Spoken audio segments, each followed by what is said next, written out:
Hi, I'm Debbie Pask, and I want to talk to you about the 5 ways that you can beat the imposter syndrome.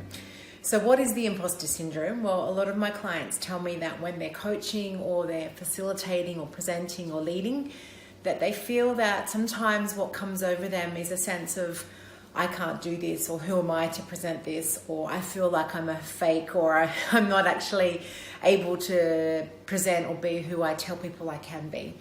So it's almost as if they feel like they're an imposter in the room or the session that they're running.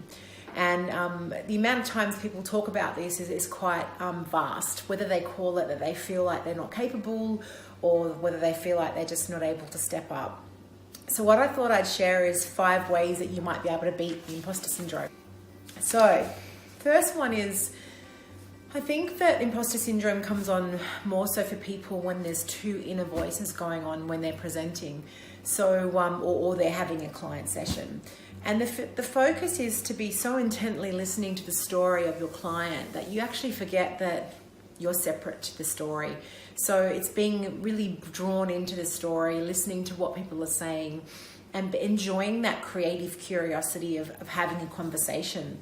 Because when you actually start to focus too much on you and your capabilities, you start to draw back into yourself. And there's these 2 voices happening. There's the voice talking to a client or a room, and there's this other little inner voice that's sneaking around in there saying to you, what if you can't solve the problem? Or what if they ask you something that you don't know? And so that whole second voice is the one that's undoing us. And what is that voice? Well, let's face it, it's the inner critic. It's this little judge, jury, executioner that sits above the mind that starts to tell you that you can't do something. So if you actually just divert your attention and just go, stop thinking about solutions, stop thinking about the outcome, and just stay present with the story and just allow yourself to be beautifully drawn into that story and stay there, that's going to help you. The second thing is that get comfortable in not knowing. We're in a society of we think we've got to know every answer and every outcome, and we have to think quickly and respond immediately. Some of the best presentations that I've ever been to or coaching sessions that I've been to are ones where the facilitator or coach has paused and thought about something and said, actually, I'm not sure, let me get back to you on that. Or forget this idea that we have to know all the time. Sometimes, pausing and coming back is actually more contemplative and more thoughtful. So, and that leads me to my third point of sometimes the best thing isn't to give an answer or to know or to solve something immediately. Sometimes the best approach is to ask more questions. So if you have a bit of an arsenal of questions that you can pull out to tease out more information, that's often more intelligent than just knowing an answer. Sometimes we can be quick to jump to an answer, and sometimes that's one of my flaws as a coach. Sometimes I think, I know the answer to that, but sometimes it needs a bit more teasing out or a few more powerful questions. One of those questions would be if someone's presenting a problem to you in a coaching session or maybe a facilitation, a powerful question might be, well, when did you first start thinking that? Or so if someone says, I feel, like I'm, often fearful. When's the first time you started feeling fearful? Or if it's an organization and they're having a problem with one of their products, when was the first time the product started to have issues? Or so starting to ask questions and having those questions up your sleeve is also really helpful. The other thing that I would say too is why do we fear not having an answer or an outcome, or why do we fear that we might be not up to scratch or fake? It's because we fear that we're going to be given a problem that we can't solve, or that something's going to be beyond us.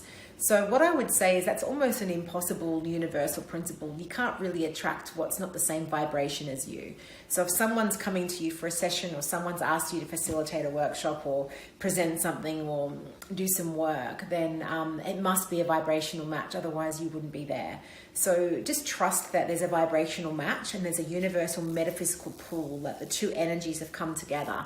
There's something they need from you, whether that's inspiration, motivation, problems resolved, even just your presence in being in the room. You're needed, and you have to believe in that and really connect into that. It is a universal law in terms of the metaphysical world. So start getting more invested in that. And the last thing is quite a practical thing. It's quite it's a bit of a mind mapping exercise, and I get a lot of people to do this that have doubts in their own confidence, and that is to mind map all the brilliant things about you in terms of why you've got value. So we often forget to do this, and our mind isn't very good at doing it if we're under a bit of stress. But for example, I like to mind map. Yeah, it's obvious what study have I done, sure, or what have I learned.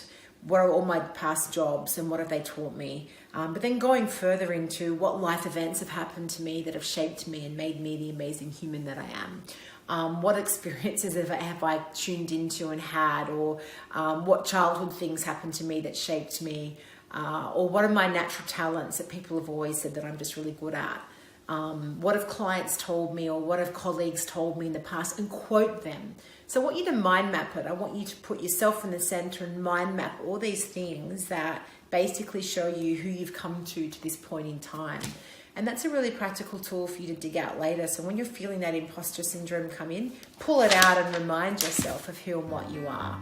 I hope that gives you some practical ideas of how to beat the imposter syndrome. Thank you.